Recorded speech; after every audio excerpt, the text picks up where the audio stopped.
In October 2000, I was at my grandfather's house. I was sliding into a swimming pool, but fell awkwardly and hit my head on the bottom of the pool.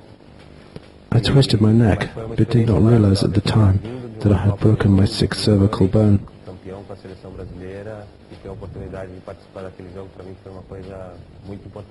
I went back to my club, São Paulo, the following day, and actually trained for a couple of days. But I was in such pain, the club eventually sent me to the hospital for tests.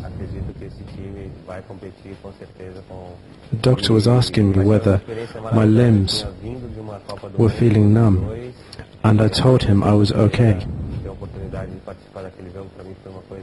It was then he told me the serious nature of my injury. He was not trying to frighten me, but admitted I was very lucky to have been able to train for 2 days with a broken neck and not suffer permanent damage.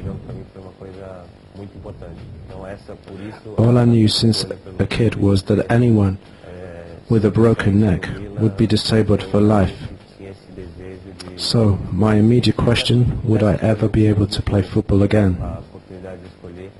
The doctor told me I would not be able to play for at least 3 months, and I would have to wear a cervical collar all that time.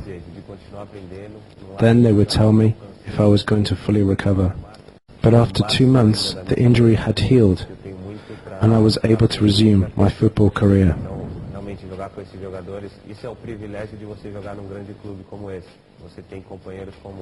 That was when I knew God was looking after me, and that He was on my side. I was born a Christian, read the Bible, and always placed my faith in God and Jesus.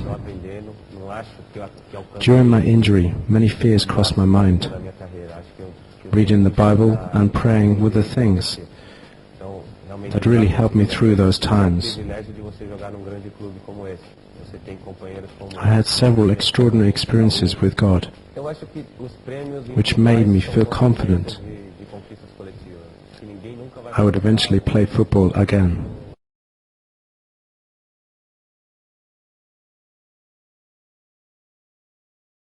Every time I score, I just give thanks to God. I also have God is faithful stitched into my boots. And now I believe faith helped me through. I knew God had a purpose for me and my life. It was when my future was in the balance that I set 10 targets for my comeback.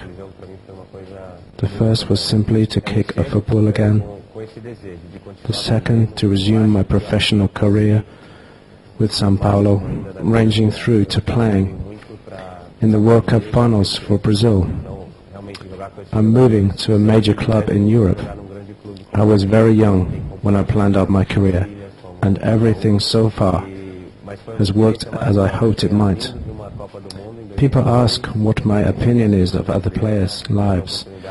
It is not my place to make judgments about the behavior of any other footballer. Cars and women, things like that, have never been important to me. My family and my belief in God and Jesus are the things which determine my life. I want to live my life in the right way and live my life